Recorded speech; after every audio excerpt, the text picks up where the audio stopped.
We're live. Good morning, good evening, good afternoon, wherever you might happen to be in the world. Apologies for any confusion around the timings. We were depending on Facebook knowing what it's doing, which was clearly a catastrophic failure of good judgment.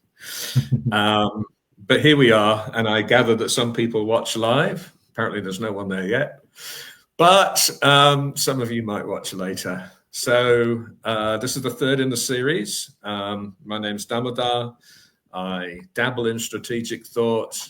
I've served in ISKCON leadership capacities. I care deeply about Prabhupada's movement. I'm joined today by Krishna, who has been my fellow compadre for many years, but certainly in this series for the previous two sessions. And Deva Madhava Prabhu, who I had the good fortune to meet in Mayapur some years ago, and is one of the sharp young minds that is coming up in our society. So let's see. I've reached out to others who might join us later as well. Maybe you can also say a few words of introduction. Perhaps we'll let our special guest Deva go first out of the two of you. Tell us a little bit about yourself, Deva. Maybe your highlights of your devotional CV or your life, or what brings you even to this work about the future of the movement. Hare Krishna. Glad to be with you both, devotees. Thank you, Damodar Prabhu, especially for inviting me. Always happy to have a conversation, even if no one watches. For me, it's nice to be connected with devotees. Yeah, and I don't have to, I'm not alone, just having the conversation with other thoughtful devotees. It's so reassuring, I find, because that is the kind of irony today that I've noticed is there's a feeling of isolation in a lot of places and within sanghas. And it can feel as though if you are fighting the good fight, so to speak, that you're quite alone. And it's actually not the case. Even if we might have to look a little far, sometimes it feels nice to be connected and know there is this network of thoughtful devotees that really do see an opportunity for something different. And I guess that would be what I'd want others to know who are listening to this particular conversation is for the last 10 years officially, and then 2 years also before that, I've been developing a community in the Ypsilanti, Ann Arbor area of Michigan, USA, which is very close to the Detroit Temple. That's where I joined very happily in 2010. And then I began a little preaching center with a few other folks in 2012. And that's kind of matured into a more robust community now. We have a small school for children. We have a temple for Gornitai. And then we have a sanctuary for 8 cows.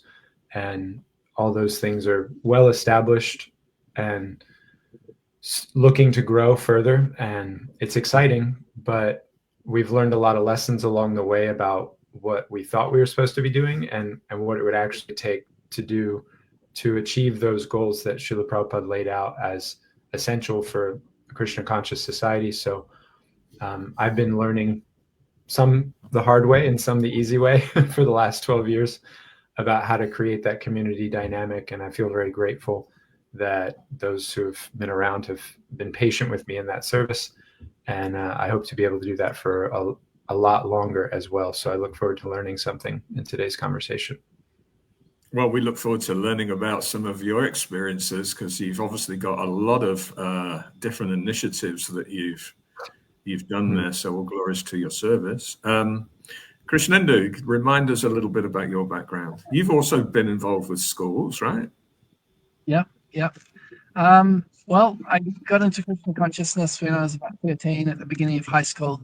And I started by chanting 1 round a day and reading 1 verse of Bhagavad Gita a day. And then when I finished school, I met Damodar, and he inspired me to study the 7 purposes of ISKCON. And I got initiated by His Holiness Bhakti Charu Swami, also inspired by Damodar Prabhu. He's also a disciple of His Holiness Bhakti Charu Swami. From that time, I started out by focusing on book distribution.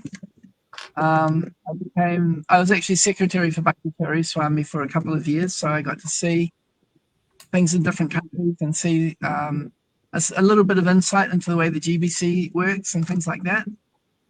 And then from around about the year 2000, I got involved more in congregational preaching. And for about 10 years, I was a teacher at the Hare Krishna School in Auckland. At that time, after getting married, I became very interested in internet marketing and marketing in general, and was studying a lot of things like that. And in the process of that, I was recommended a book called The Purpose-Driven Church by Rick Warren, and that book has become almost like my Bible in a way. It's foundation of a lot of the thinking that I have these days. And I'm particularly interested in how it interconnects with the 5 potent forms of devotional service. And so this is where I'm kind of working from at the moment. Is I like to call it punch-hunger preaching, 5-limbed preaching, based on the purpose-driven church and the 5 potent forms of devotional service. And hopefully that framework will be helpful in our discussion today. Yeah, thank you for that. And certainly you're both here because of your wisdom and your insights. And so we hope to fully mine those today and in future episodes if you're so minded to join. So our first couple of episodes, perhaps counterintuitively, explored the history of the movement to date. We looked at Lord Chaitanya starting the movement. We looked at the initial success and then the derailing of the movement by the entry of the Sahajiyas. We looked at the restoration of the movement by Srila Bhaktivinoda Thakur and the installation or the inauguration of the first institution by Srila Bhaktisiddhanta Saraswati Thakur. And then we also studied Srila Prabhupada's incredible potency in just 12 years, taking Krishna consciousness right around the world and really establishing a foothold in the West. In the last episode, we looked at the history since Srila Prabhupada's departure through till the current day.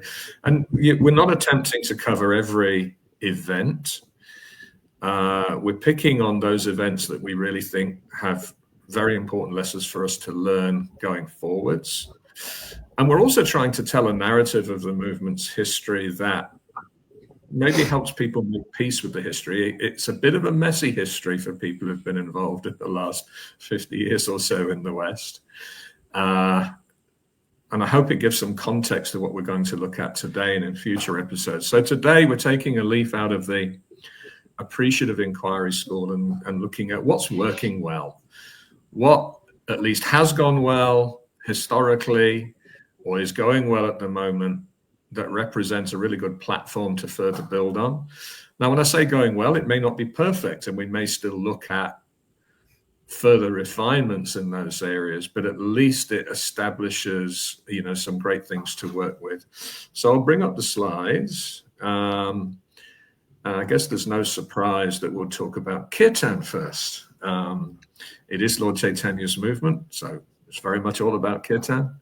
Kirtan, as we know, is the thing that cleanses the heart, fully awakens our dormant love of Krishna consciousness. Srila Prabhupada arguably started the movement sitting under a tree in Tompkins Square Park. And it's the first thing that really grabbed people about the movement was the chanting. And I think it's still the case. There might have been a period in our history where it took a back seat to other activities. And therefore, I'm calling it the Renaissance. I'm maybe giving the credit here to Indra Prabhu, who really, catapulted Kirtan back into the consciousness. And what we see now is younger devotees are really taken with Kirtan. And it's also one of the easiest things to introduce to others. People are looking for experience of spiritual life. Kirtan doesn't require a philosophical understanding, doesn't require any qualifications. And it seems that people really engage. So I thought we might start with this. I'd love to hear your own thoughts about the health of the Kirtan movement as it is today. Is there still work to do to continue to amplify or hone it? Which of you would like to speak first? Krishnendu, please go ahead. This is a great segue for your Panch Anga. Yeah, well, so the 5 forms of devotional service, one of them is chanting the holy name. And I'll agree, I have a almost 18-year-old son, and he's become very inspired by Indra Prabhu, and he's really got into Kirtan, and it really helped him to feel sense of identity. Growing up in the Hare Krishna movement, you sometimes can be a little bit shy about who you are in the big world, but now he's become very confident. Maybe I would say possibly slightly overconfident in himself. But that kirtan has definitely been something which has really given him that sense of identity and enlivened him. So that's just the personal anecdote. And we can see that there's so many of these kirtan festivals, and in Auckland, I can speak from my experience there that the spirit of hey, let's have kirtan is quite alive.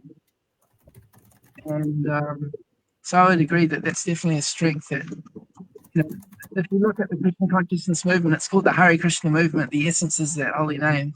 And I think that essence is certainly still strong. One of the questions that sometimes comes up is, have we turned kirtan into like a performance?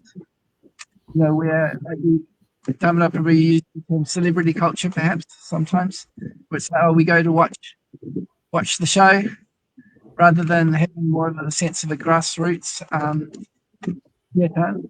But certainly the grassroots kirtan is going on, like New Government. I don't know about now, but whenever I visited, it was famous for having these amazing kirtans after the program when everyone had gone, and it was just everybody almost like we're all on an equal level here. We're all coming here to chant. There's not a show. We're not trying to put one person on a pedestal. And that type of kirtan is really enlivening. So those are just some random thoughts for me. And yeah, thank you for that. And I was just making that observation there. It seems to be one of the things that truly enlivens children born into the movement more than anything else. And it's so encouraging to see them take to kirtan and really, have a deep affection for it. Deva, your thoughts? Would certainly agree. So many anecdotes to testify that people in and outside of the movement like kirtan. It's a strength of ours. And sometimes you see these kind of like new age or neo yogi Vedanta hippie types, and they've taken to kirtan because it's like a route to fame in music, even though you may not have enough talent to make it as a real singer-songwriter. And I'll just become a kirtan artist because the words are already there for me, and then I can just like charismatically sing along and get my little following. I've watched a lot of that, and a lot of people try to do that. And anytime there's an opportunity for a real bhakta to sit down and do a kirtan next to those folks, you just blow those folks out of the water. And it's so palpable for people without, as you said, Damodar Prabhu, any philosophical explanation required.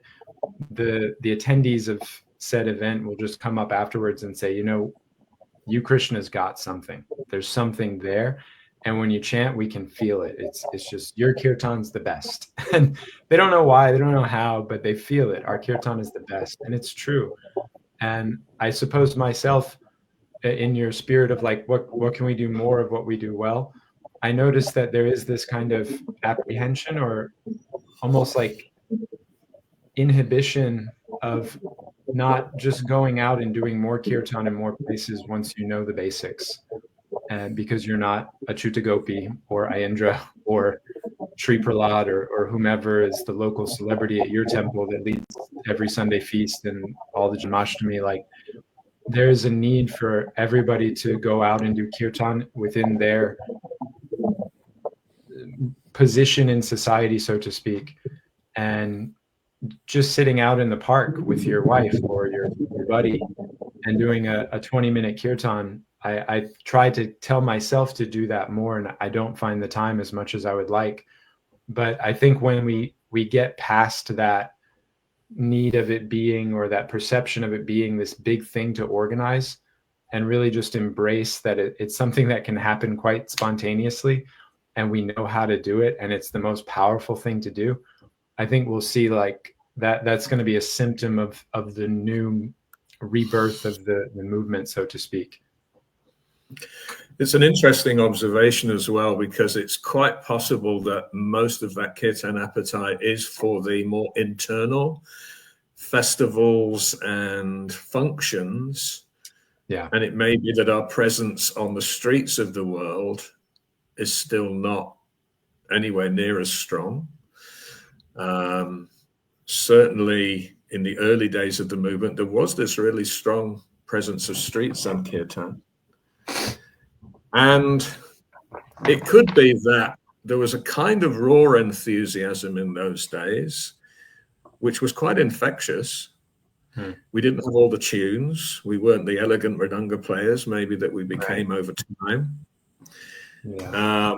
Krishnendu's just coming back, so I'll add him in a second. We lost you there for a minute. We're just talking about outdoor kirtan. Okay. Yeah, the last part I heard was when you're talking about with your friend or your buddy, you go out and just chant. So I missed a little bit after that. Yes, I can't really trace all the intermediary thoughts, I'm afraid. So you'll just have to join us where we are.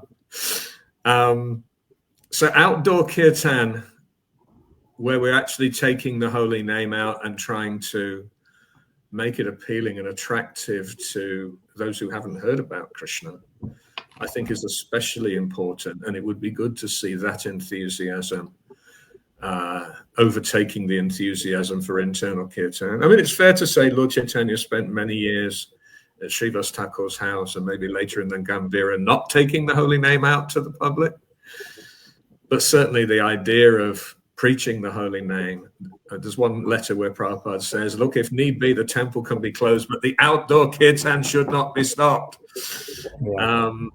I was lucky to be at a market in Brunswick Heads, which is a local town here, yesterday, and we had a little cover from the sun, and we sat down on a mat.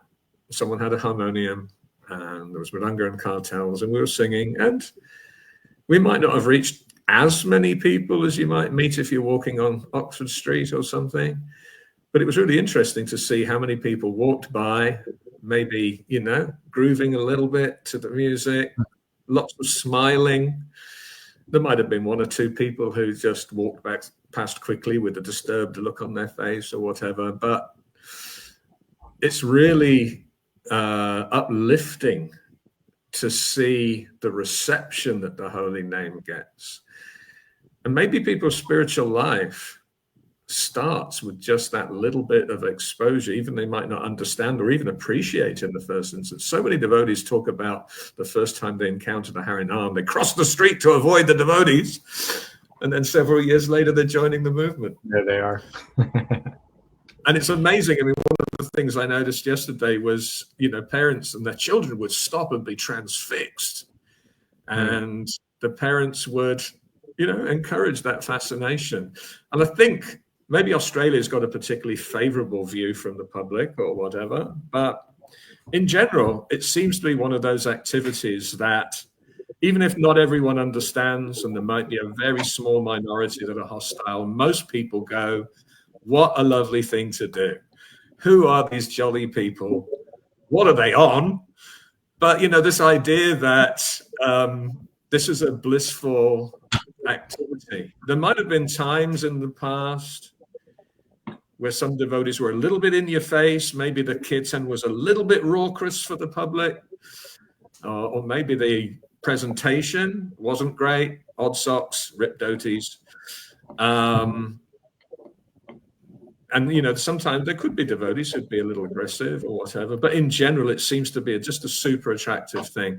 I'd like to explore for a moment, we were talking about the kirtan movement in the broader society.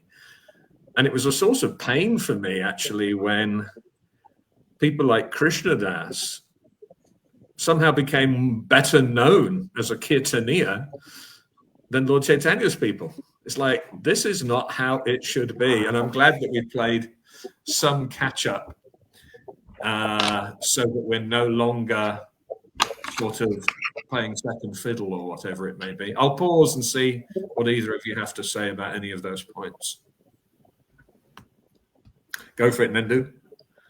Yeah, related to the Krishnadas and other Kirtaniyas, as David Madhava was talking about earlier, it reminds me of prasadam. Like in India, people eat khichdi all the time, right? But when they eat the khichdi from the temple, they're like, there's something different about it. And probably you're saying the same thing about the kirtan, that they hear some quasi-spiritual people doing the same mantra, and then they hear the devotees, and it's not the same. So that's definitely something important. One concern I have is that I've noticed that some devotees have started chanting other mantras, like Om Namo Shivaya or something like this, and that's a little bit of a concern. If I remember correctly, that was the reason why Narada Muni was born on Earth. Someone was cursed because they were chanting the demigod names, and therefore they had to take birth on Earth as the son of as a Sudra or something. I don't know if you recall the detail on that one, but Don't know the details. I'll have to look it up. But it was in the heavenly planets, and the person was singing, and they started to glorify the demigods, and then because of that, they got cursed. So I'll look up the reference later on. The seventh canto, Narada Muni. You're right. Yeah, that's He's right. speaking to you, Mr. Marsh.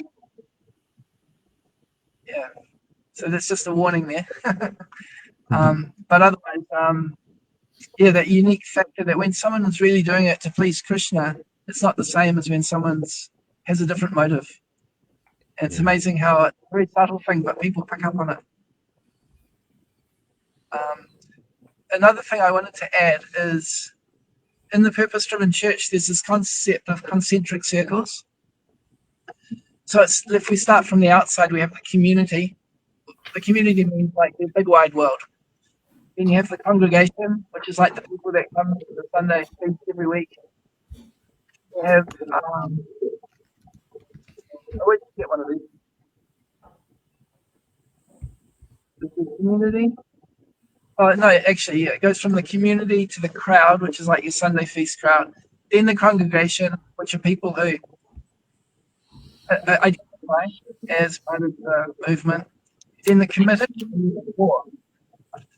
So tying it back to what we're talking about with kirtan, we've got the outreach kirtan, where we go on Harinam, we go down the street, and the purpose is specifically to reach out to the big wide world. Then, of course, we have our kirtan there. It's on our ground, but it's also for people who are coming to have a new experience. Then we have programs. Your signal appears to be a little broken, Krishna. I don't know if there's anything you can do about that, but we're not hearing every word perfectly.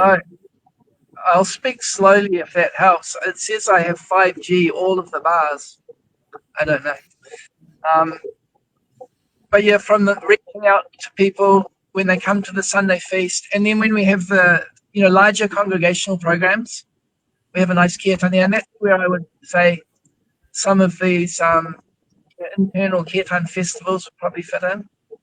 And then we have the smaller groups where it's more intimate. It could just be your family, or it could just be like a small group of devotees that get together. And then it comes back to our personal japa, the holy name, just me and Krishna. And so I think it's important to see that we're covering all the bases and not just focusing on one. And that's what I like about the purpose-driven church. It gives us kind of like a matrix in a sense, or a rubric almost. No, not a rubric really, but like a matrix where we can see, okay, these are the different areas. Are we focusing on one and neglecting another? Where are the places that we could pick up? So anyway, I just wanted to throw that in there, because it was making me think about it the way you were speaking about the outreach kirtan, as opposed to the kirtan we use just amongst friends to really inspire ourselves. They're all important. They all serve a different purpose. Thanks, Nindu. David, anything to add? Yeah, I think in this part of our movement, from kirtan to everything else, at this phase, there's a certain need to be a little hands-off, because in the early days of the movement, there was this heavy-handedness that Bhakti Big Brother was watching, and there's one way to do it. If you don't do it that way, then don't do it at all, and you're bad and you're wrong. And now on the other side, you do see, some concerning things. And then you brought up, chanting mantras that it's questionable whether bhaktas would chant them at all, and in public especially. And then there's other things within the kirtan scene, especially because there's that fame and aesthetic element and charging money, et cetera, et cetera. There's all these questions. And my personal conviction is that now is really a time where we've just got to let people demonstrate their own sincerity, because there was such a stranglehold for so long on what's allowed and not allowed that everybody said, I'm fine, I won't do anything. If everything I'm going to do is going to be measured by the standard of Bhaktisiddhanta's, highest word, then I don't bother trying anything at all. So what I've seen is that if you are just a little patient, then the folks that are doing something that shouldn't be done, that comes out in the wash. And the folks that are doing something that is unconventional, but actually is going to bear a fruit that is like palpable or palatable for our community, that also gets shown in due course of time. And maybe something is learned, and maybe it's seen that more could be doing that thing. And maybe it's recognized, actually, that's only something that person can do. Kind of like in Chaitanya Charitamrita, where Ramananda Roy it's like, he can do that and it's okay. And others should not try to do that, but it's good that he does that for the pleasure of Jagannath. I feel like there's a need for that kind of hands-off allowance right now in terms of exploring what works, what doesn't, what's good, what's bad. That's my instinct there. Yeah, thank you. And there's an interesting mix, isn't there? I was introduced to Krishna essentially through kirtan as a young kid, loved it, and there was no impositions placed on me. And, in years as a lapsed devotee, kirtan was the one thing that maybe kept me going. Kirtan's the thing that brought me back. I also would say that, and I'd see that with other devotees, even if people become disaffected with the movement per se, they generally don't become disaffected with the holy name, at least in its kirtan form.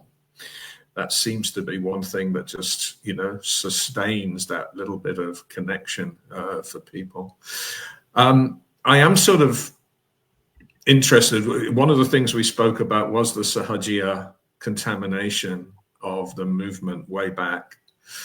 And we both marveled, Krishnendu and I, at how many column inches Prabhupada devoted to warning us about Sahaja tendencies. Now, that celebrity culture that we've spoken of, as somebody who loves kirtan, I'm also very mindful that any service, and it could be cooking or deity worship or even writing or speaking, that brings adoration from others or potentially offers, some kind of ego food, does have a danger. And so when we talk about the performance of kirtan, like there are different formats. When we're out on the street, obviously we're looking where we're going. We might make eye contact with passers-by. When we're chanting for the deities, everyone's looking and facing the deities. But sometimes in these kirtan festivals, the rock stars are on stage and they're mic'd up, and the musical embellishments and vocal embellishments can really take the focus, possibly even away from the names themselves. So there are some risks. That's all I really wanted to say. I agree with you, David. We shouldn't be a nanny state about it. We certainly shouldn't be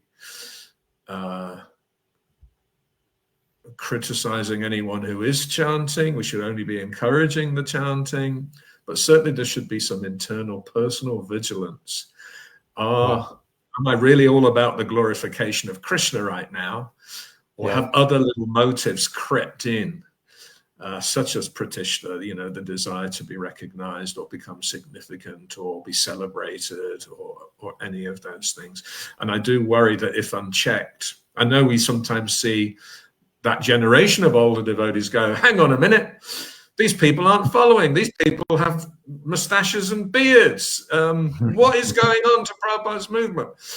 Now, maybe there is a sweet spot somewhere in between the extremes, but I just thought I'd at least mention that in our practice of kirtan, the more we can really focus on that pure motivation to please Krishna and try to be as worthy as we might be of being vehicles for the holy appearance or whatever. Anyway, I'll pause there in case you have anything. Otherwise, we might move on to our second bullet. Yeah. Krishna, coming in. I'd just like to do a +1 for David Madhava's idea of encouraging people to do things and not have the feeling that only if I'm authorized by my authority and I've got the certificate that allows me to do something, then I go and do it. It's like, hey, you're young, you got energy, or you're old and you got energy, whatever you are, and you've got some idea, or you don't have some idea, get an idea and do something. And I think that spirit of encouraging kind of like spiritual entrepreneurism in a sense is something which I've felt is a little lacking. That there's this feeling that, well, who am I? I'm not qualified. The others are much more advanced and more senior, and I'll do something if they tell me, or I'll just sort of support others. And I know Srila Bhakti Churi Maharaj, he told me that not everybody is a leader. A lot of people tend to just want to be a follower. But if there's any spark at all for someone to try something with initiative, I think they should be encouraged and not kind of stifled. That's like, well, have you approved it with the local authorities and this kind of stuff. There's so much room. Prabhupada, I believe, said that there should be like a temple on every street corner, something like that. Particularly in a big place like London, there could be so many temples. And I think David Madhava, Prabhu, you were mentioning that you've got a centre which is quite close to another temple, and they complement each other, I imagine. I wouldn't think that one is taking away from the other, but sometimes there's this feeling that it has to be only one and everything has to be done through the centralized body and all this kind of stuff. So I'm not really into that kind of thing. Yeah, and it was interesting that you mentioned prasadam, Krishnandu, because it has been.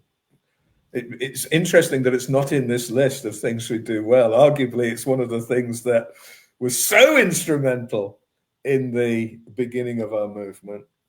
I do worry that the passing on of devotional skills is something that we need to get a bunch better at. Now, obviously, I'm not visiting every temple around the world to be able to assess prasadam quality.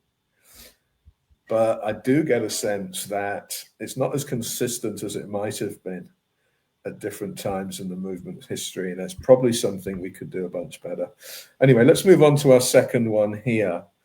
Now, this is maybe a little bit of a mixed bag: venerating genuine sadhus, learning from them, reading their writings, not discriminating on the basis of which sangha. I think that's an increasing mood, that we're starting to be a little broader. And recognize devotion where we find it, rather than saying, hey, you're not in our camp, so you're not bona fide. Obviously, Srila Prabhupada is venerated within ISKCON to an extraordinary extent. And that's a really healthy thing. Possibly there might be times it creeps into we've got this one sadhu, this one guru, and everybody else we see as lesser, and that may not be the most useful way. Or sometimes, absolutizing his every statement or whatever. So there might be some things in there. But the fact that we feel this gratitude, that we celebrate his writings and his teachings, and we take them seriously, is an essential ingredient in the movement's success and strength. And of course, this isn't intended to be an ISKCON-specific presentation. There are other sadhus that are maybe honored to the similar extent in the other sanghas. but it's an essential ingredient. And I think we could do better. We could do better at more diligently reading Prabhupada's books and so on. But I do think we're possibly starting to move in the right direction and having a slightly more expanded appreciation for sadhus. Could be a controversial statement. Keen to hear what you both think of that one. Who's going first?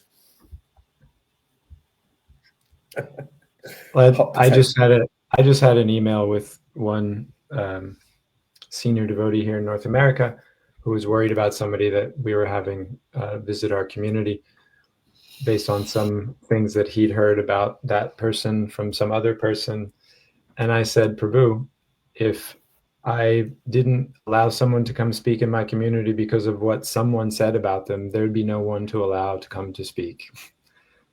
Everyone has someone that doesn't like them in this devotional Gaudiya situation that we have right now.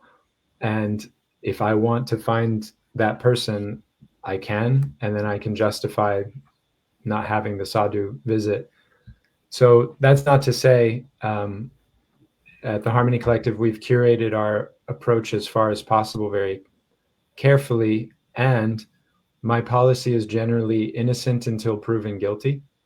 And so if there is somebody that is generally considered in good standing, even if they're from another Sangha, if they're generally considered in good standing, and I feel like the sense of their mood and approach would not be like something very jarring to our people, then I say, yeah, sure, you can come. I'm not going to make you a poster. I'm not going to promote you like the next Acharya. But if you'd like to come and share some katha and just spend some time with our devotees and get to know people and see the farm and see the temple and go on Harinam with us, then you're more than welcome. And that approach of welcoming people, but also not immediately placing them on a pedestal, we found to go very well. And it's helped us to find out who are the folks we would like to have back, who are the folks that we're glad to know they visited once, and that's probably going to be the last time also. They visited twice, once and last at the same time. So it's worked well. And then we can be personal about our convictions rather than, again, as you said, like the nanny state has told us preemptively who is approved and who is not approved. And we didn't have to think at all. And thank you, Big Brother Bhakti, for saving me the hardship of my own volition.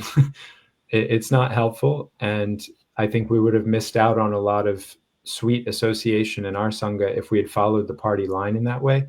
So I'm happy that we haven't. And I think we've also found a way to do that that's not negligent of the general warnings and cautions that should be there.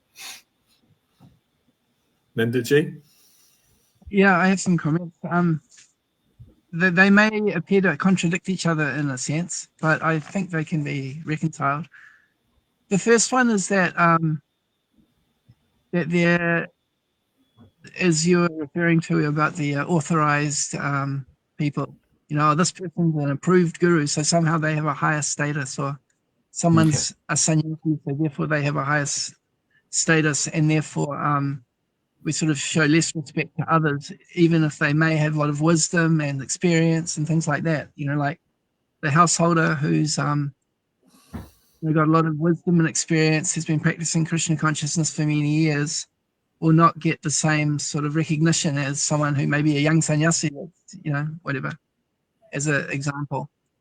And then the part that kind of contradicts it, perhaps, is that there's also sometimes a little bit of a, not sure what the word is, a little bit like, I don't think communist is the right word, but it's kind of like, oh, everyone's equal. So it's like, oh, you're the sannyasi, g'day mate, how's it doing? You know?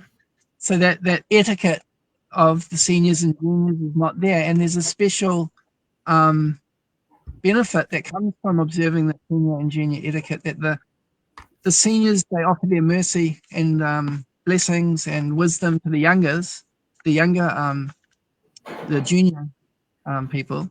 And then the juniors, they also serve the seniors, and it builds this reciprocation of gratitude. And then that reciprocation goes on. But when everyone's kind of like, oh yeah, we're all on an equal level, then it misses out on that sweetness and that flow of mercy and that the humility and respect and that sort of thing. So those are a couple of ideas. I'll just pause here. I have one other thing I wanted to say, but maybe you can just comment on that first. Well, maybe I'm going in a different direction, so feel free to interrupt.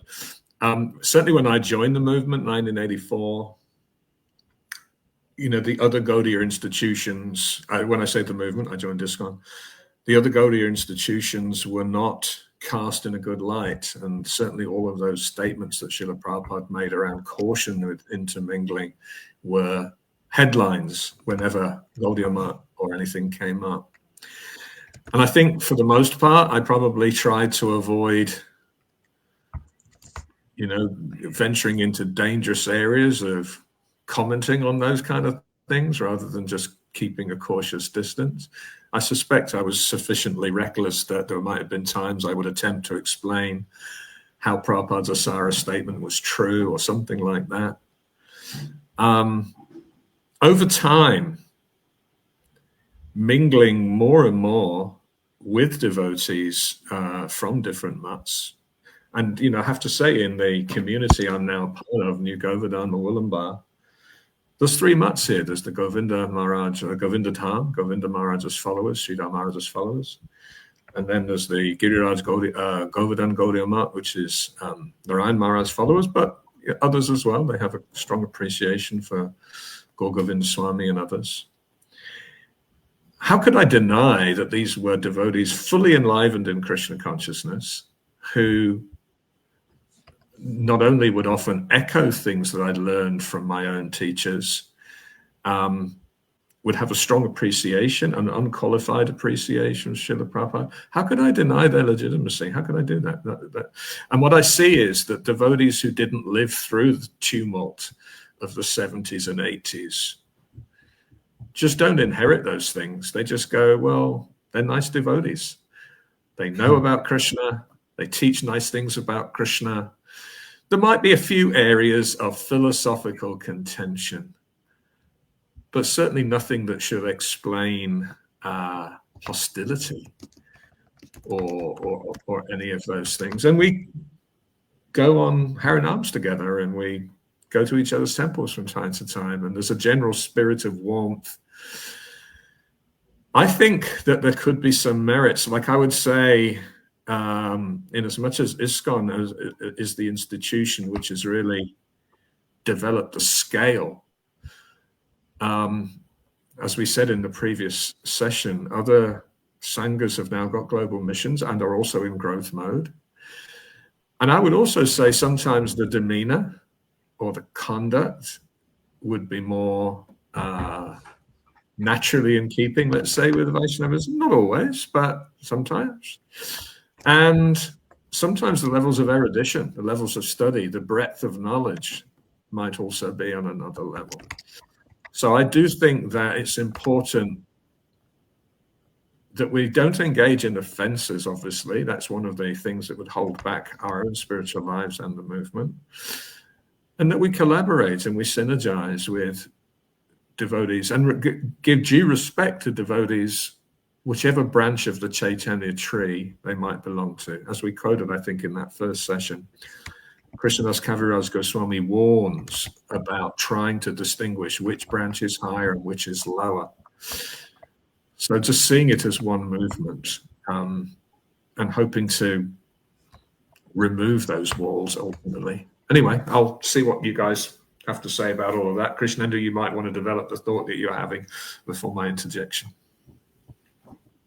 I can come back to my other thought later, but in terms of this, one thought that has come to my mind in all of our conversations, and I always think of it afterwards, is one group we haven't spoken about is the Haribols. Siddha Swarupananda. Yeah.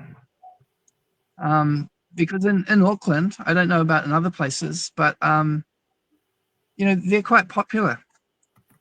I'm not sure exactly at what scale, but I think there's one devotee called Acharya Das, and he may be initiated by Prabhupada, I don't remember. But he's doing quite a lot of preaching and quite successful. And some of the devotees from ISKCON have also gone to Haribol festivals, which is almost unheard of because there was a lot of bad blood between Haribols and ISKCON through the 80s and so on. Yeah, I don't have much more to say about it, but that's just like another kind of a branch off from Prabhupada. And, there has to be some discrimination. Like, okay, well, is this a group that we can work with, or are there differences that are so, far that we can't? Namras has interviewed some quite interesting people in his podcast. I haven't watched all of them, but people that are beyond our, basic Gaudiya Math kind of family, into the other kind of Vaishnavas and so on. So yeah, my mind's going a little bit crazy here, but if we are engaging in interfaith dialogues with the Muslims and with the Christians and so on, I guess we can also integrate with other Vaishnavas, but at the same time, we have to be very clear about what our philosophy is so that, we don't sort of water everything down. I guess that's the concern. Well, man, we shouldn't be so arrogant as to think because we've ticked the right box, I'm a follower of Prabhupada, that actually gives us license to run down others as if somehow we've become, judges of the content of their hearts or their spiritual connection to Krishna and so on. Deva, thoughts?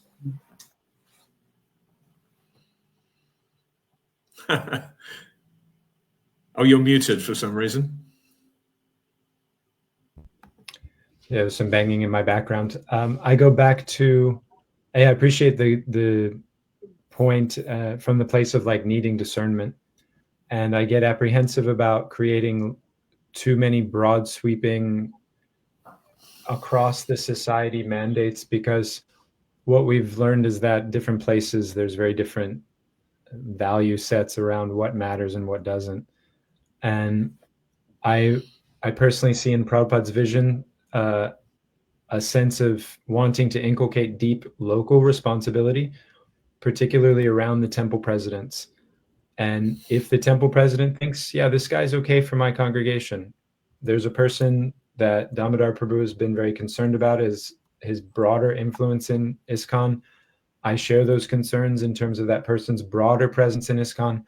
And simultaneously, I don't deny that in some town I've never heard of in India, if that person goes and is leading a kirtan and giving a class, it doesn't really affect me, nor should I care.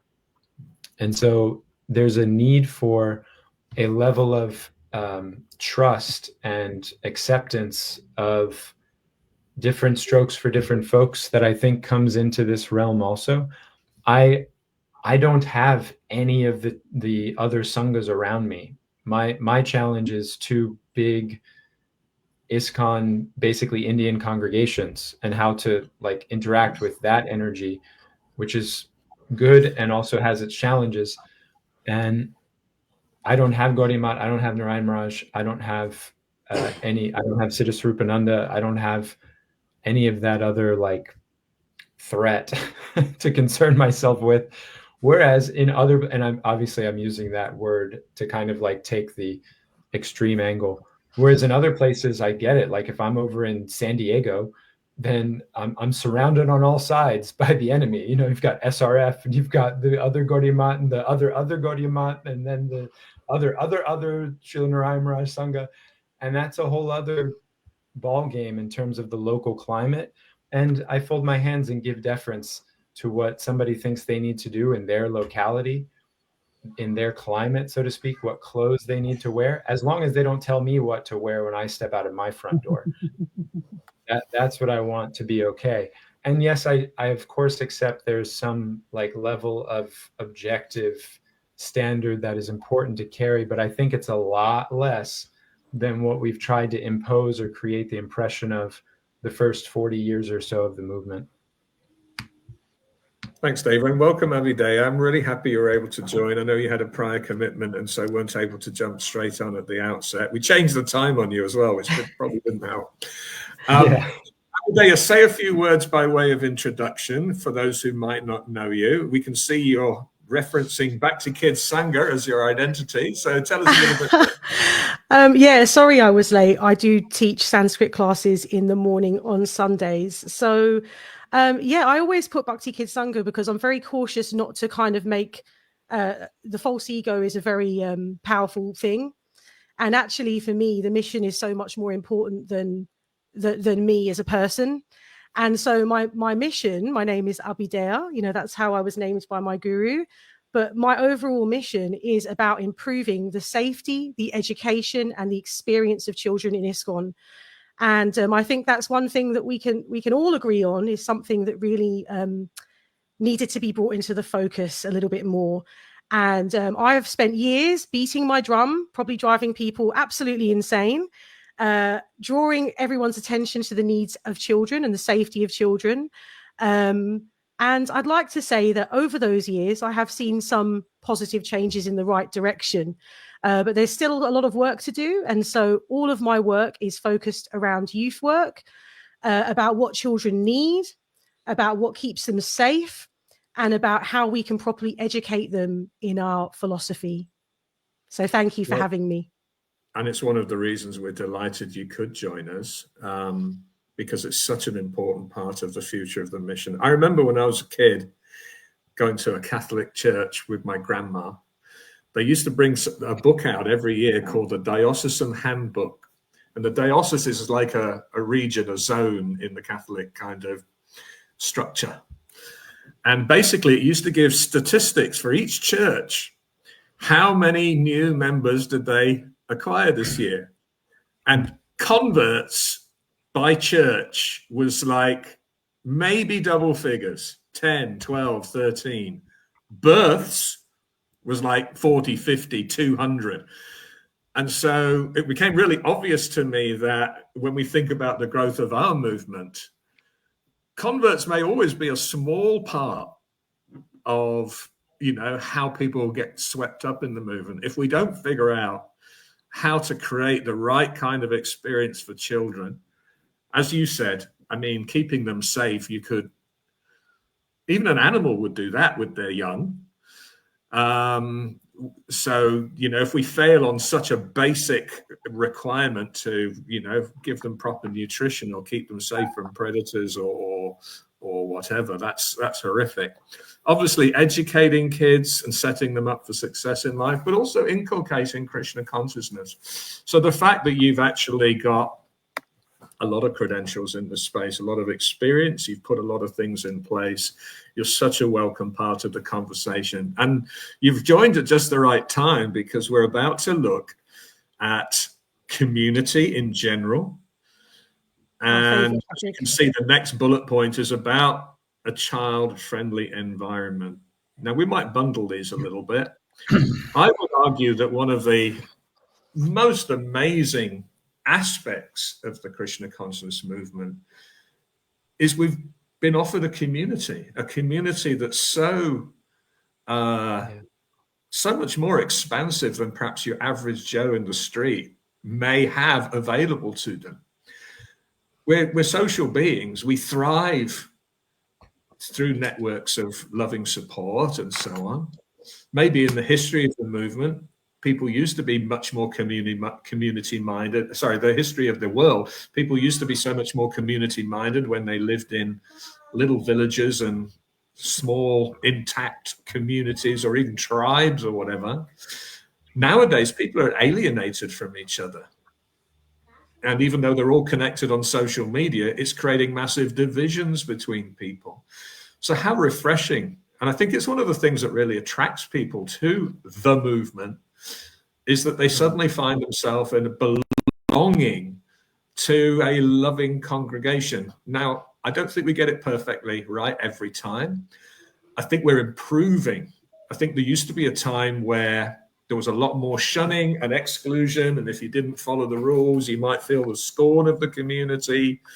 And I think we're a lot more welcoming, inviting, and supportive than we used to be. It may not be that it's still a safe place to be fully authentic and disclose your heart, but it's definitely getting better.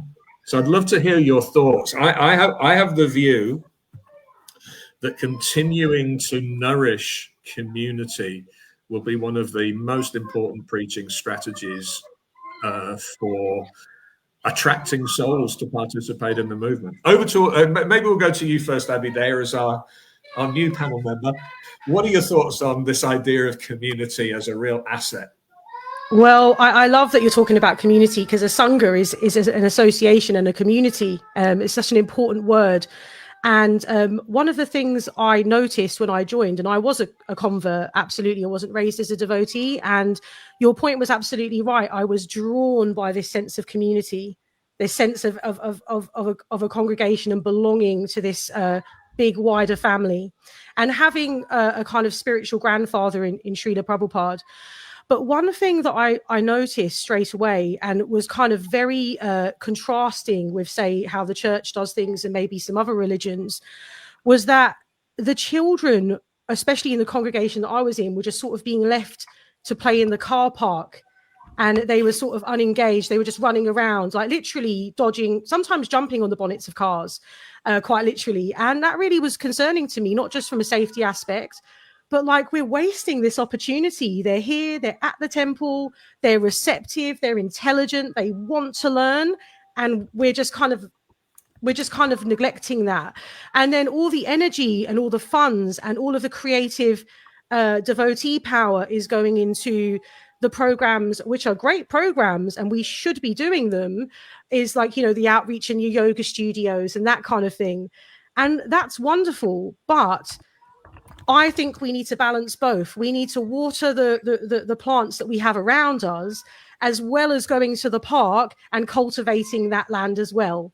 We can't just focus on one area, because, as you rightly pointed out, the amount of people that convert is quite small compared to the amount of children that we have. And then we look at how many of those children decide to leave Krishna consciousness later on. I talked to lots of those youth privately, and it's by and large because they did not feel embraced. They did not feel that there was something age appropriate for them. They felt a bit ignored. They felt like and they also felt like their material needs of like finding a job and having a career that's in line with their dharma and also Krishna conscious values, there was no advice for that. There was no steps forward for that. And so I think when we're talking about community, we have to think about what a community is. It's not a group of just one type of person. You have males, you have females, you have young, you have old, you have people with varying abilities. And all of those people are what form a community. And when you have only one group in a community, not only will not grow, but it will just stagnate, and it will there'll be no one else to say, hang on a minute, why don't we think about this? Because there's no outside voice or perspective. We've just got one voice. And so that's why a community has to be inclusive and diverse. I'm probably going to get called woke here, but actually it's actually just, I think, common sense. If you take a community just of women or just of men, how will that ever grow? And then children are the ones that come up, that we train up and we bring up to take those positions off of us. They're the mothers, they're the fathers, they're the temple presidents, they're the Sanskrit teachers. And are we really nurturing them to the best of our capability? And I'm going to be a little bit bold here, and I'd love to hear what everyone else thinks. I think we're slightly missing that in our communities across the board. But I believe that's what a community is, and that's what a community takes to be truly healthy. It needs to represent everyone. There needs to be inclusiveness of everyone. There needs to be kind of like a contribution from everyone. The older people, the younger people, everybody in between. And then the community will really thrive and grow. So that's my thoughts on that. Thank you. Yeah, thanks, Abhidheya. And you're actually already opening up quite a few of the other little threads that we want to explore, like the extent to which we're world negating versus world embracing and so on. But certainly, children. Let's hear Deva and Krishnendu's thoughts. I also thought I'd just pop this in there. I think it goes beyond children being possibly neglected. I think for quite a while, they might have even been seen as a botheration. I have a sense that maybe to be born in the movement now is a happier circumstance than it was in the past, but we may not have yet well, I think you've actually pointed out quite compellingly, we've certainly not yet done everything we can to make due provision. Let's hear what Deva and Krishnendu's thoughts are on community in general, but of course, any points in particular that you might have raised. Deva, you're unmuted if you're ready to go. Oh, sure. Yes, I appreciate what Abhidheya said. The spirit of it that I take is it's important to include those that have come. And those that have come may not necessarily be the prototype that we had in our mind. And everyone has some kind of conditioned, preconceived idea of what their grand service in Krishna consciousness is going to be.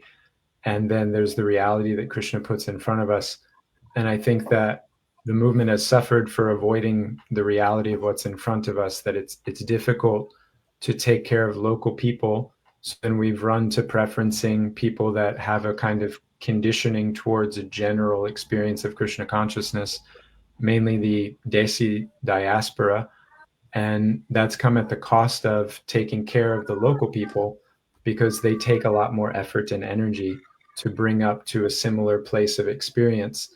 And so in our community, I started out with a preaching center. That was very much our conception. And I call it sniper preaching. I'm just going in and I'm taking one out, and we're making them a full-on bhakta, and they're leaving the material energy. That's what I did. That's what you'll do. That's what we were doing. And then after 4 or 5 years, we realized that people who have that experience, very few of us can stay in that kind of exclusive container. And in the meantime, there was all these kind of refugees, as I call them, all these like displaced devotees from the region sanghas who didn't feel comfortable in the traditional temples. And they were coming to us. And I realized that they're coming to us because they're hoping we have an alternative. And I don't know if we're an actual alternative. I'm not sure. It looks different, but my own, sobriety or sincerity or what have you, I was genuinely questioning from the beginning, are we actually different? And then I came to find out in very severe ways that we weren't, and to see how I was failing the people that were coming. And that kickstarted a deep question of, what does it take to help people stay in Krishna consciousness?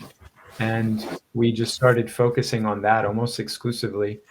And the people that have come since then, they come into an atmosphere that's much more healthy and long-term. And the diversity question for its own sake, I don't reject the idea of diversity, but I do caution the idea of like reaching into places that haven't come to you yet. There's a certain natural way in which like the Indians should take care of the Indians, and the white people should take care of the white people, and the black people should take care of the black people. It's just natural.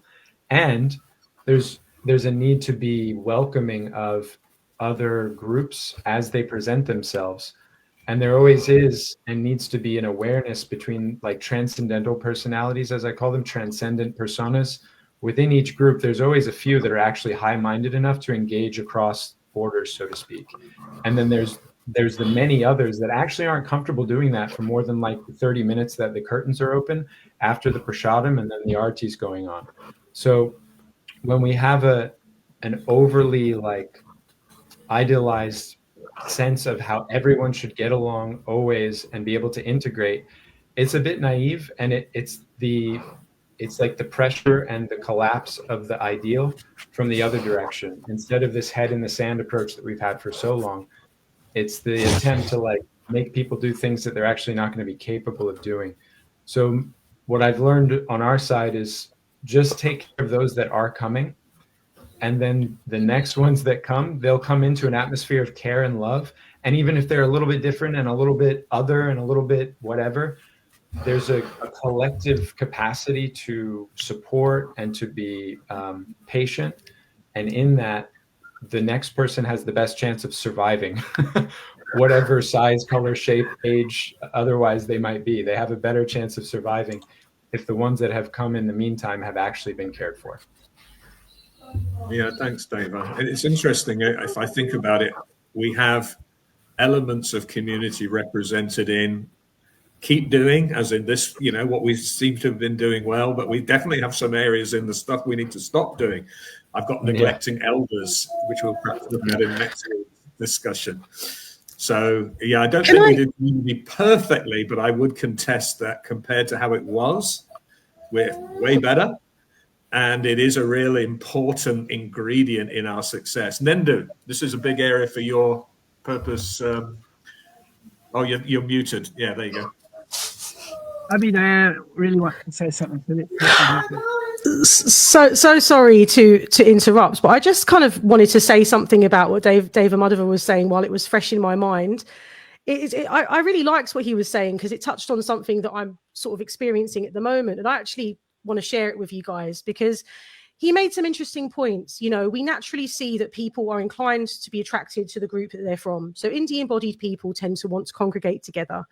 The Western devotees tend to want to congregate together. I think that was what you were saying, wasn't it, Dave Amadova? That it's natural for those groups to want to be was part of it. Obviously not the whole argument, but where I have sometimes a little bit of a problem with that is I am experiencing life through a mixed race body. So I'm half white and I'm half Indian. And that makes things very interesting. I've got an experience that you guys just simply don't have, in that I get sort of shunned by both groups. I'm just going to be, we're friends here, right? I get shunned by both groups. So when I go to the Western groups, I'm there in my sari with my bindi, and it's like I get lumped in with the Indians. But when I'm with the Indian diaspora, they are extremely confronted by my tattoos, by the fact that my mother paired with a Western man. That's not a good thing for them. And therefore I've really dealt with some quite entrenched racism. I'm sorry if this is a Sunday morning, a bit controversial, because I was listening to what you were saying and I was feeling like he's absolutely right. But then what happens, because I'm obviously not the only one, like I'm just using myself as an example. Where do you go if you don't fit neatly in a box? If you can't be placed in a cultural box of Indian or Western, because I was raised in the West, but my brain thinks with a lot of Vedic thought structures in a sort of cultural way, right? So I have this, I'm in this paradox where I don't fit in anywhere. And it's something that has literally driven a wedge between me and the temple and me and the congregation at times, because I get really fed up of people saying, oh, your daughter can't be called Krishna leader. That must mean something else in your language. They will actually try and debate me on the meaning of Sanskrit words, which is really hilarious because I'm a Sanskrit teacher and I'll just kind of debate them. But like, I get a lot of this kind of latent racism. Or like, you've got a lot of tattoos, how did your mum marry outside of the culture? A lot of casteism. How do we then move past that? Because we are going to have people of mixed origin. We're in Australia, we're in America, people mix. So we're going to have those people as well. So if we're going to carve the congregation up based on Indian, Western, that becomes kind of problematic for people like me and there's many others. I mean, there's a lot of mixed marriages around in New Govardhan and places like that. So there's children who are of Anglo-Asian descent. Mm-hmm. What happens to those devotees? I'd love to know what you think, Dave Amadova, of that. Sure. I would only adjust. I mean, first of all, I appreciate you sharing your plight, and I have empathy for you. I've experienced sides of that myself in the weird scenarios of ISKCON society today. Despite my quite normal presentation, still I think if you're paying attention, you pick up on energies of those things going on. And when you said if we carve the congregation up, and I think the way I'd like to express my point is that the congregation carves itself up. Right? Those people are not just treating you that way. That's how they treat everyone. It's how they treat themselves. And so I think it's like an unfortunate use of energy and expectation to think that we can like give a Sunday feast class about how important it is that everyone's spirit soul, and then expect that they're not still going to look at your tattoos and think, I don't want her teaching my kid. And I Yeah. hate that that's how And they treat you. that happens to me. In fact, I've met a couple of the parents. They've only ever seen me through Zoom, and then when they see me and they see that they are like, whoa, you know, and there's a real visceral reaction, and that's sometimes a bit hard to take, you know, even as a mature adult. You know, I find sometimes that can be a bit of a challenge. So You've broken up there. you too well. Oh, I'm breaking up, huh? Yeah, a little bit. We got you back. Am I back? You're back. Okay. I do know of your service, Abhidheya, much more than I know you as a person. And I know that your service is respected by like the people of the community, the larger community that I appreciate.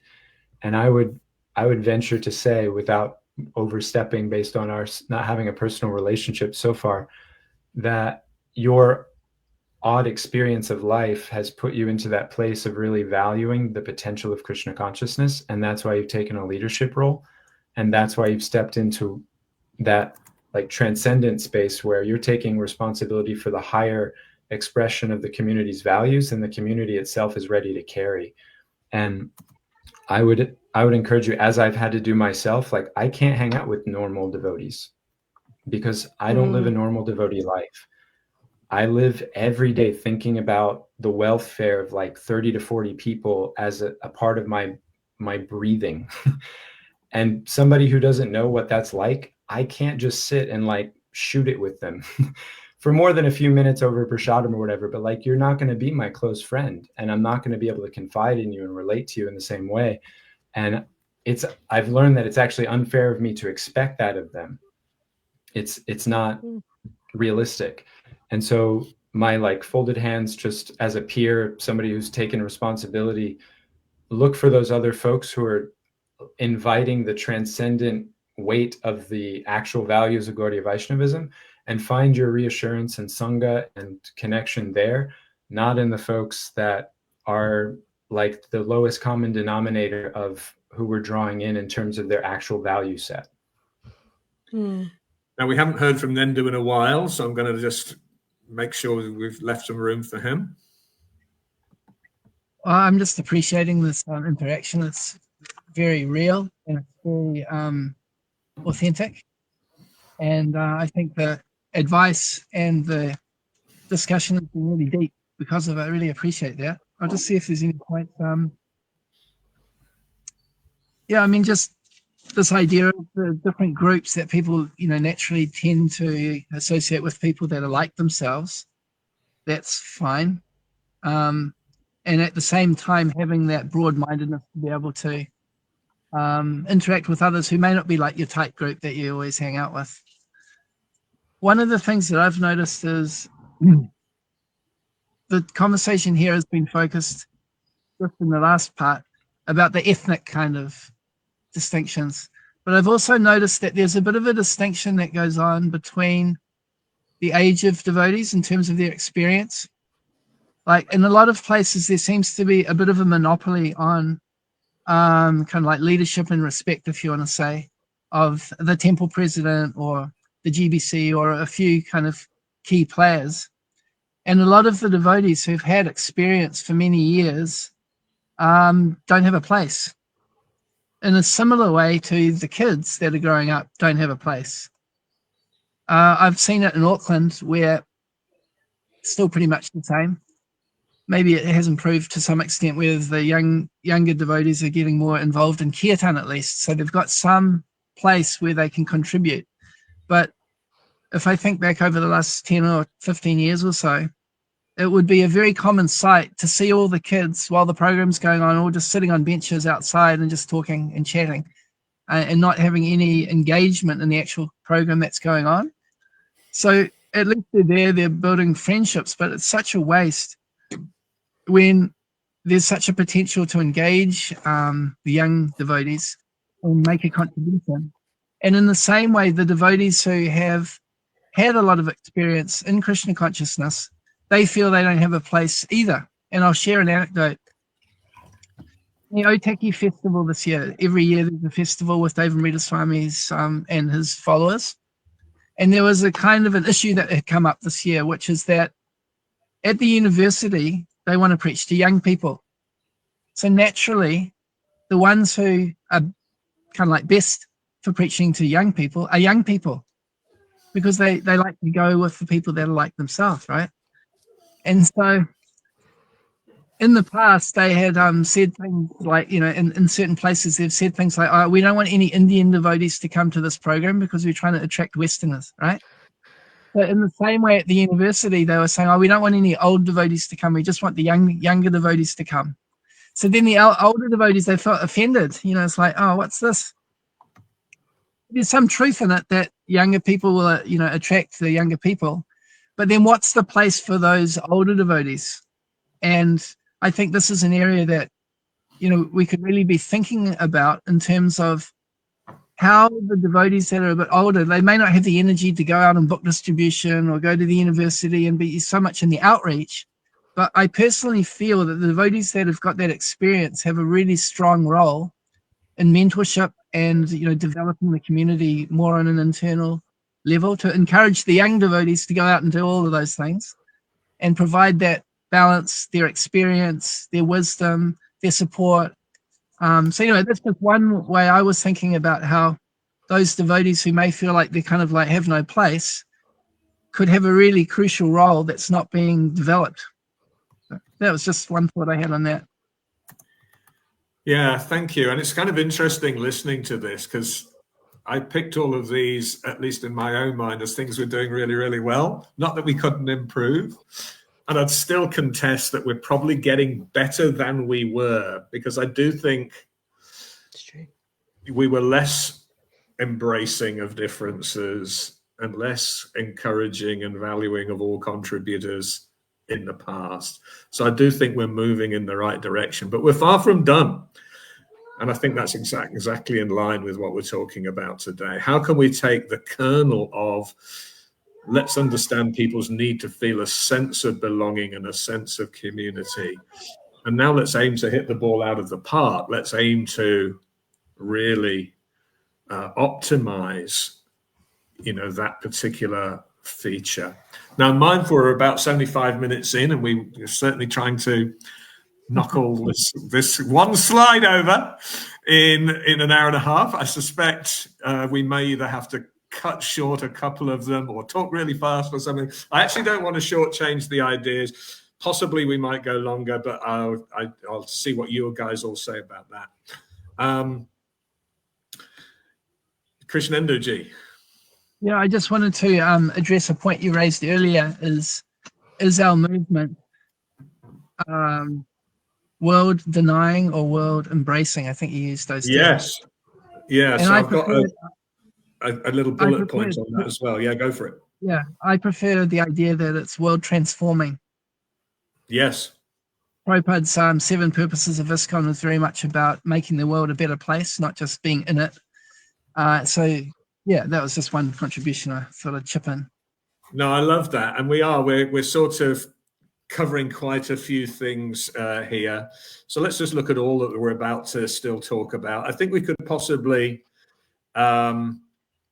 say that we've really milked the developing, loving, supportive communities. We want to talk particularly about how welcome we are for children. This idea of success in the world. I think we used to be completely opposed to someone getting a job outside, or hostile to the idea of them running their own business or anything like that. I think we're now much more accepting of that. Possibly it goes along with loving communities. We're really good at festivals and our deity worship and everything is clearly a wonderful component of everything that we do. Sadhana and everything goes without saying. And of course, we've seen that if someone is completely devoted to serving their spiritual master and fulfilling their personal obligations and developing their personal purity, they will become a touchstone. So there's definitely some other things to touch on. Well, let's see how we go. I'd really love to get into the child-friendly environment. So just to tee that up for a second, again, we've clearly got a long way to go, and I'm sure Abhidheya will let us know. But, someone like Abhidheya didn't exist in the past. There wasn't someone necessarily, being quite so entrepreneurial in terms of just doing things exclusively for children. I think most temples may now have some kind of Sunday school or childcare facility of some kind, so at least the kids aren't just running around feral outside doing what kids do, which is just having fun and exploring the world, but being perceived as a botheration. That's clearly not a great way to treat, the next generation of Vaishnavas. I do think that being born into the movement nowadays likely means you're born into a loving family that doesn't see you as some kind of product of sense gratification and an imposition on their spiritual practices. And I think most kids these days are born into a loving, and I actually argue that most communities are a lot more supportive of children than they might have been in the past. I think there was a lot of crazy rhetoric in the 70s that maybe carried through. I mean, I'll remind that there was a very serious proposal put to Prabhupada in the 70s that all the women and children be sent to Australia. Wow. I mean, what kind of thought process literally came up with that as a serious suggestion? I think the British, obviously, right? we've got a long way to go. We don't colony. have a great history with children in terms of keeping them safe, setting them up for life, educating them. David, was it you coming in just now? Someone was coming in. Maybe it was Nendu. I heard a man's voice. It was David. I was just joking that the British came up with that idea to establish Australia as a penal colony. For criminals. Yeah. Just if you're born in the wrong body, getting sent to the penal colony seems a little unfair.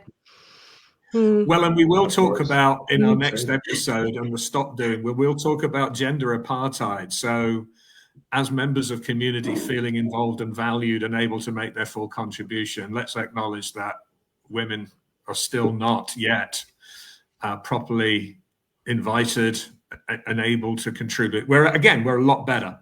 But let's focus now on children. So maybe I'm right, maybe I'm wrong. I feel like at least we're moving in the right direction of valuing and welcoming children, making full provision for their education, setting them up, engaging them in lifelong Krishna consciousness. We've probably still got a lot to learn. Abhidaya, we have to pass to you for this area, which is probably your Prabhudatta Desh. Well, thank you for even inviting me to speak on the topic. I'm not even a qualified teacher yet. I'm still working towards that. So, I mean, really, like I shared in my initial reflections, I could see gaps when I joined. And I think largely because, I'd spent some time around churches. Christians have, the churches in Australia tend to have really, really good provision for kids. Like they have camps and classes and fun stuff as well, and then educational stuff. And there's also schools. They have a network of schools. Like there's a very strong network of Catholic schools here.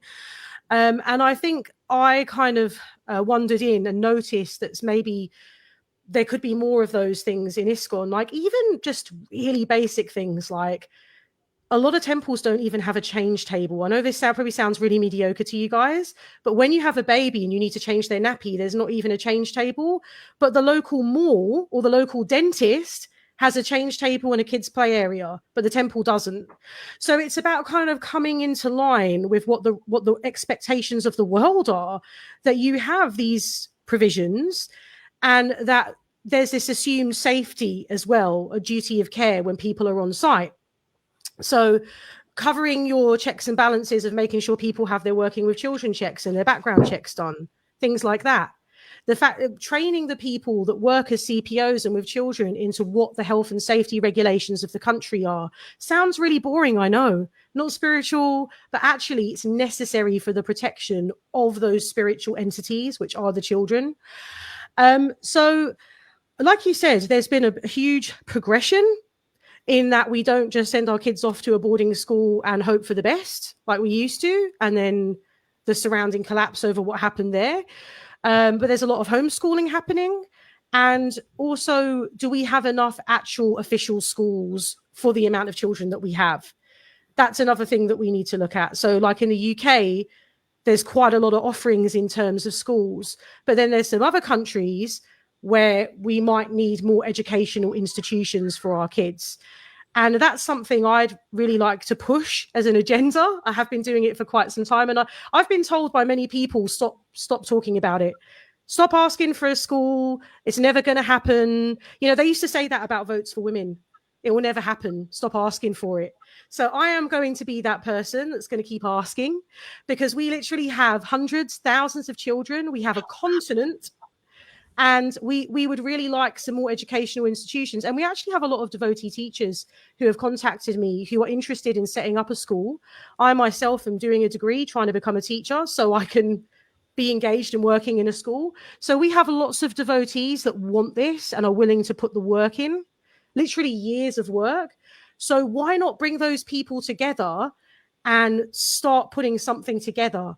I would go there. Education, not just programs in the temple, but outside of the temple, in terms of an actual school setting, I think would really go a long way to making our community a fully cohesive community.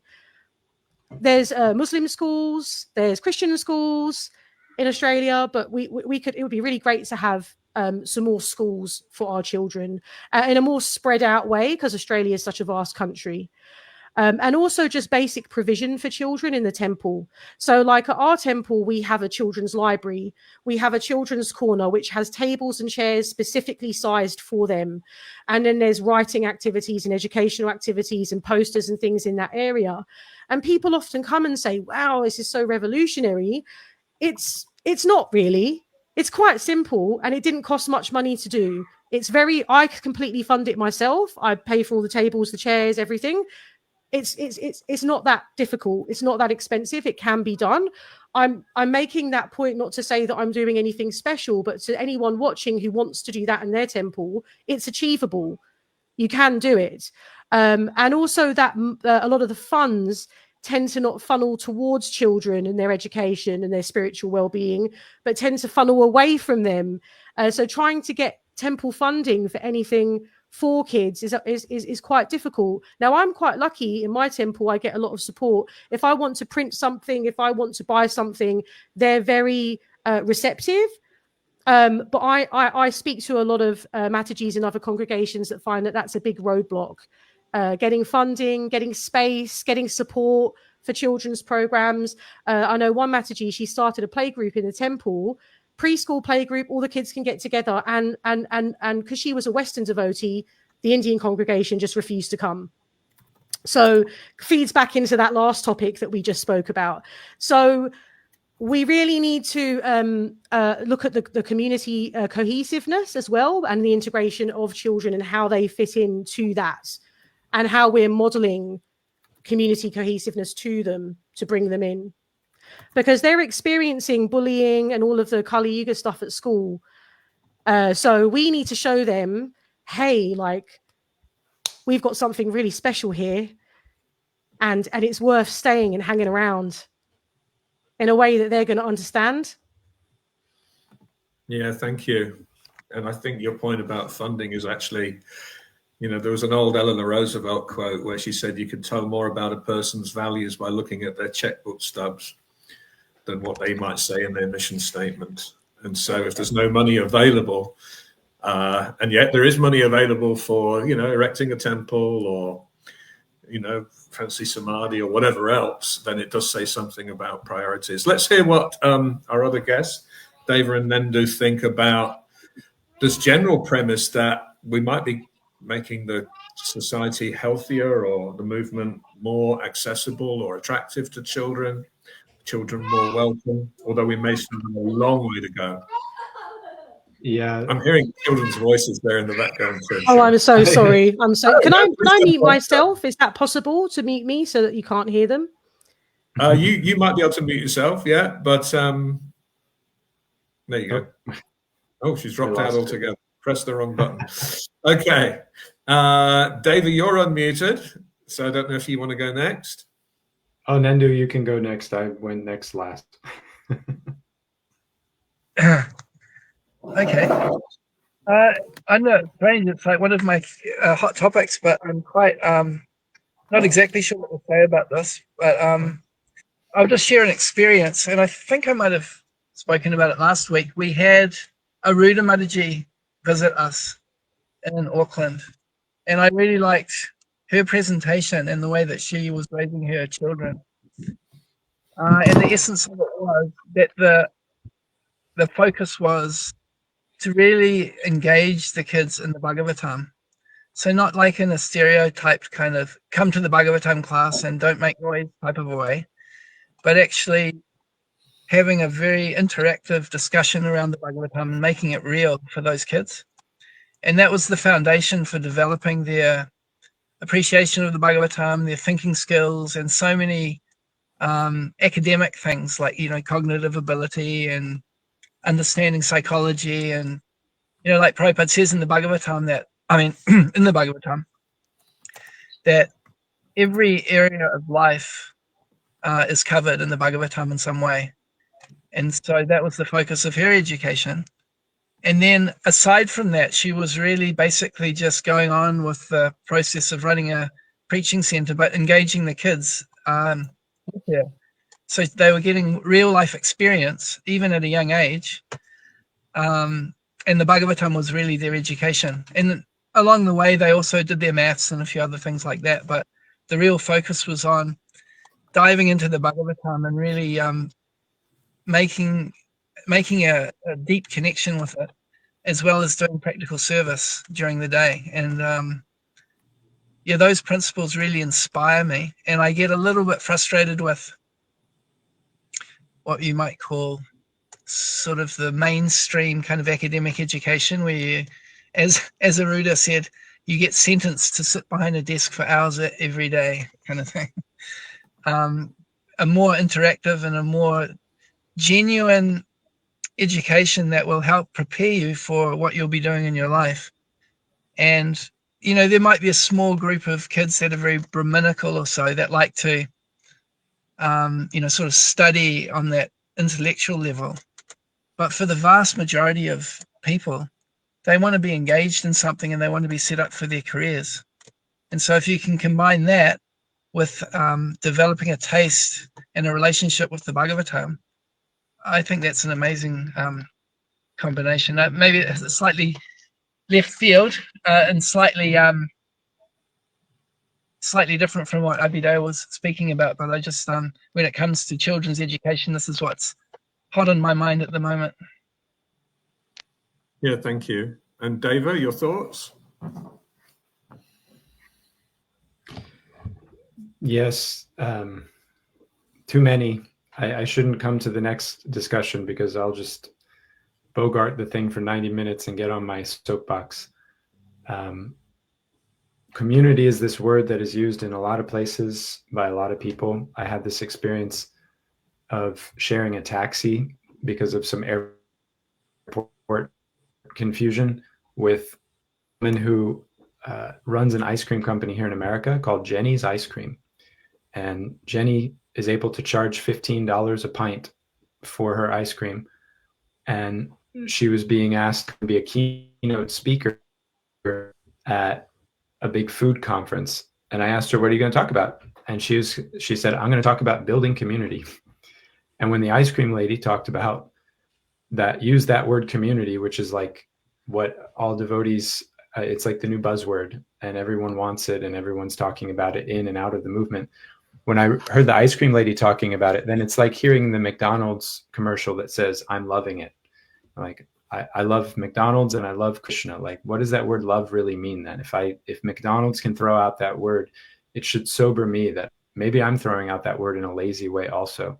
So community, when that hit, I started really asking myself, what does community mean? And I realized I don't have a very good answer. I don't have a solid description that I can give people, even after my 8 years or so at that time of really actively trying to build it. So today we have an answer, at least here at the Harmony Collective. And community means, what is the best thing to do for the women and the children?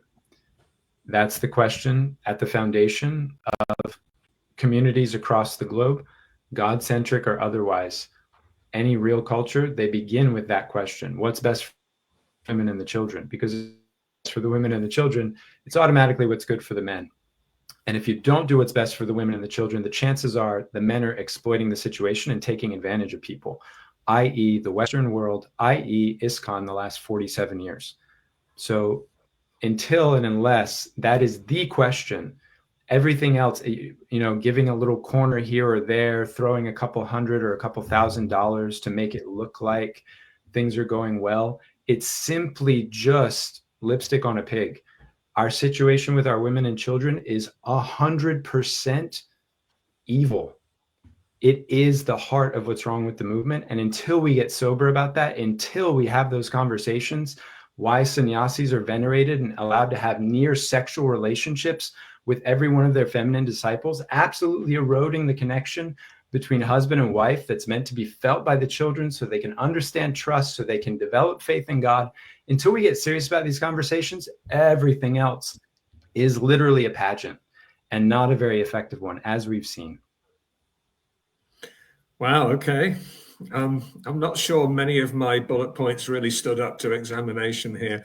I would still contest, hopefully, that these are things that are encouraging signs, as in the progress. And I guess I'm looking at it from the yardstick of what did it look like in 1984 and what does it look like now? But way short, I think, as our conversation has played out, way short of the ideal, and so much work to do. We certainly cannot rest on our laurels. So much to do in getting welcoming communities, so much to do in properly respecting sadhus, maybe in refining kirtan practice.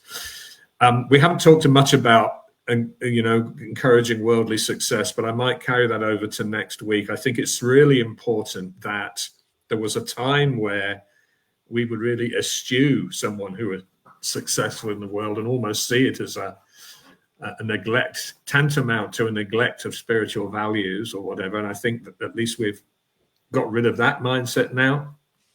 One thing I worry with the children, beyond all the things that we've spoken about, is we've now, I think, generally given a better academic education to children, but I still don't know that we're setting them up particularly well for a life in Krishna consciousness, but that's probably part of a subsequent discussion. I don't know how much needs to be said about festivals and gorgeous Sringar. That might actually be the thing that we execute best. Sadhana, well, it goes without saying that everything should be grounded in good personal practice and so on. And without that, no amount of strategizing is actually likely to be. We'll end up popularizing something other than a healthy Krishna consciousness movement, even if it's got some of the trappings of the Krishna consciousness movement. So I'm going to move towards a little bit of an intermediate wrap, just to let you know what we'll discuss in maybe our next and possibly last session. Things we need to stop doing, the levels of quarrel, still the running down the dharmic life, dharmic household life, honest work, business, neglecting elders, hypocrisy, neglecting outreach. My guru is better than yours. Neglecting reading and Harikatha, turning kirtan into a business. So the sunda are just mirrors of what we've been talking about, and fanaticism and dogma, and things that we're going to start doing or need to start doing. Much more outreach. Generally do a lot of healing of community pain and trauma. Think about, carefully considered messaging. Strategies in general. Building competence, getting rid of gender apartheid. I'm sure I had something somewhere about elders, but I can't see it anymore. The previous page you mentioned about elders. I was going to say, I think it was on the last slide. Yeah. Did I jump over it? You mentioned it. I definitely mentioned it, and I remember writing about it, but I've no idea where it ended up. The third bullet on the slide just before. Oh yes, neglecting elders. Somehow I jumped over it when I was running down the list. Thank you for capturing that. I think that's a massive topic. But look, I really want to thank you all for participating today. I hope you might be able to join us in future episodes, because I feel like we've only scratched the surface in all of your strategic insights and everything that you have to offer. Let me first offer my deep gratitude that you've joined us and shared your thoughts today. Let's hope it does get watched and shared, and that it makes a difference. I might invite all of you, if you've got any closing words that you want to leave viewers with, just on the basis of today's discussion. And I might go to you first, Abhidaya. Well, firstly, thanks for having me and coming late. And I just wanted to clarify that I was using myself as an example when I was talking about how we integrate people in the community that cannot easily be placed, cannot easily be put in a box in terms of age or even gender or ethnicity, and how we create a place for them as well. So please forgive me if I didn't want to turn up. You're talking to a personal counselling session. But my my last thoughts are, thanks for having me. Thanks for even discussing the welfare of children as part of the community, because actually there's been times that I've seen these talks and it's not even brought up. So I really appreciate that it was part of your presentation, that you went there, and that people were really, everyone was really candid and honest, and use their personal reflections and their services to inform their arguments, because we're all in different positions, right? And I just want to thank anyone who puts their time and energy into the children, and just to say that if you're watching this, we need more of you. If you are interested in doing services for children, get your Working with Children check, contact me. I will tell you how to do it. I will help you.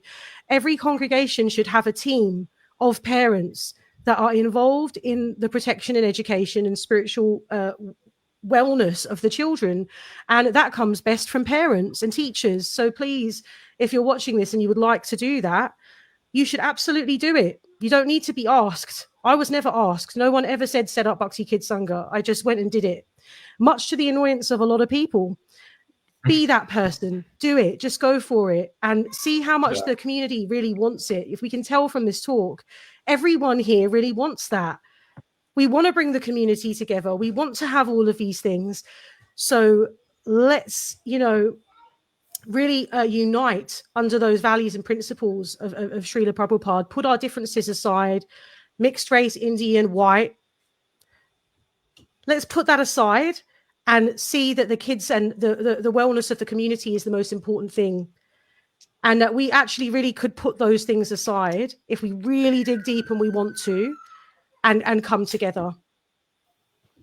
Thanks, Abhidaya. Maybe you can pop in the chat or in the comment section underneath the broadcast the details of how they'd get in touch with you at Bhakti Kids Sangha. Obviously, Bhakti Kids Sangha is your address, is it, to some extent, on Facebook? I've got it. You can message me through Instagram, through Facebook. I can send you my email address, but you can message me through social media.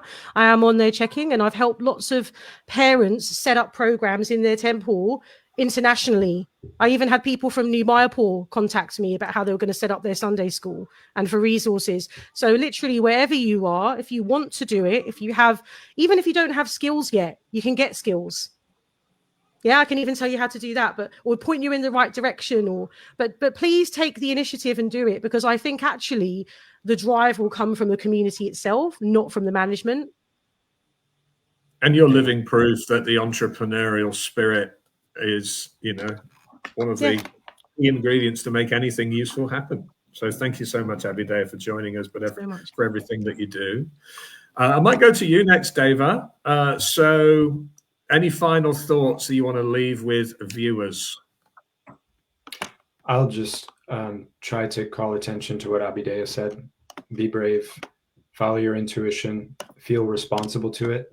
Take it as a gift from Guru and Gauranga. They're asking you to do something, and take that seriously. And don't take very seriously management and authority structure that discourages it, because our present management and authority structure is not supportive of bhakti. Anybody that wants to challenge me on that, I'll set that live stream up myself. It's not supportive of bhakti. And so chances are, if you try to do something, you'll be told you shouldn't for some reason, and politely ignore that, be brave, and move ahead.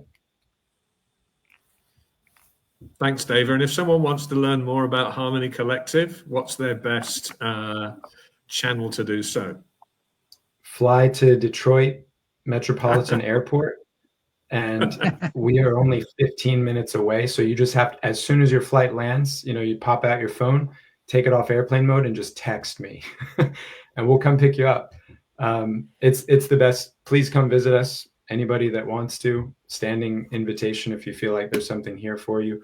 But we're on the web. We have our little Facebook page, and I'm out there myself on Facebook, Deva Madhavadas, and so I never mind getting a message from somebody who wants to find out ways they can implement things that we've implemented. We have a social structure. I've taken a governance structure here and implemented it for 5 years, and it's really starting to become robust now, and it's starting to work. And it's ironic because when I first started it, devotees were like, are you quitting? Because I was trying to set up like real governance rather than just like my charisma being the thing that moves the community. And they thought I was quitting because I was like trying to give an excuse as to making somebody else do the stuff.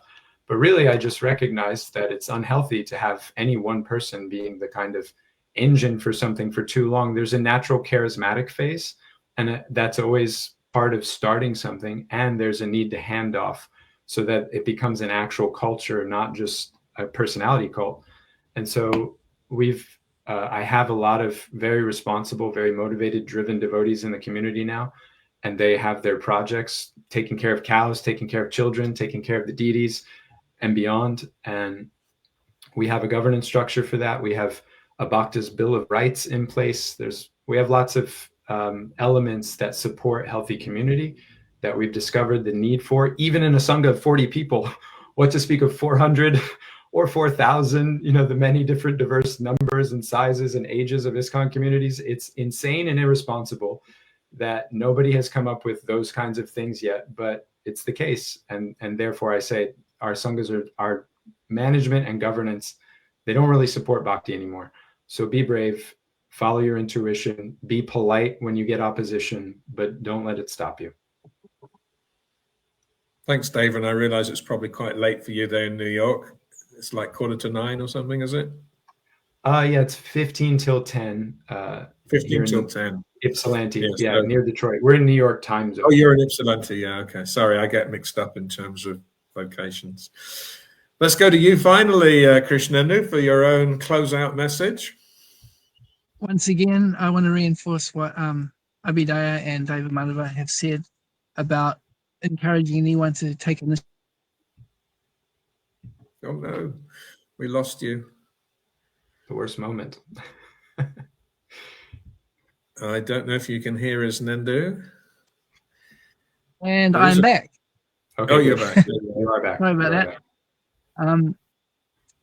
Yeah, so Abhidaya was dropped out when I was just speaking before about Aruda Mataji had come through. And what I picked up from her presentation, I think I'd like to repeat again here, is that if we can connect people of whatever age they are to the Bhagavatam and Krishna consciousness, and at the same time engage them in practical devotional service and build a community around that, that will be a very powerful thing. So in whatever way you see that you can do that, just go for it. Take that initiative. Just like Abhidaya, you're doing it through the kids specifically. David Madhava, you've done it by creating a center and everything that's expanded out from that. And everyone can do something in their own way to help bring people closer to Krishna and engage them in Krishna service. And it's so exciting. So don't let anyone stop you. Go for it. Actually, one thing that this has all prompted me to think about is when we talk of community, of course, community comes and participates in things like festivals. But I'd like to see, and perhaps in the healing component that we'll look at in one of our next sessions, Ghostly, how to give more and more community members a sense of voice and a sense of full involvement in shaping the direction of things, as opposed to just being sort of passive recipients that, are guests as such, not exactly fully enfranchised members. There is one very quick question for you. You can choose, Krishnendu, whether you want to take this here or not. It's to do with the successful Vaishnavas, which someone has a belief that you might have used to do. Does that mean your business changed? Hare Krishna, Prabhu. No, not really. It's the same thing. Basically, Successful Vaishnavas project was started with the intention of encouraging devotees to take initiative to do something for Krishna consciousness. So it's exactly what I just said. But I've just become more focused on using the purpose-driven church and the 5 potent forms of devotional service as a framework through which to do that. And is it still going? I would say it's dormant, but just wait. Within the next month, I'll be definitely putting things out again, and it's coming to life. Thanks in part to Damodar Prabhu inviting me here and getting me back on the court. Well, look, thank you to all of you for giving your time so generously. I'll sign off to our viewers. Again, if you found some of the conversation here helpful, watch the other episodes, comment. We can obviously pay attention to your thoughts, even if they didn't come in live. Share, and hopefully we can involve more and more people in this conversation. One question I forgot to ask, actually, all of you, is there anything else you would have put on the list of strengths? But I may take that offline and see if we can include it as part of a future session, so as not to keep you longer than we spoke of. Hare Krishna. Go Ranga. All right. Hare Krishna.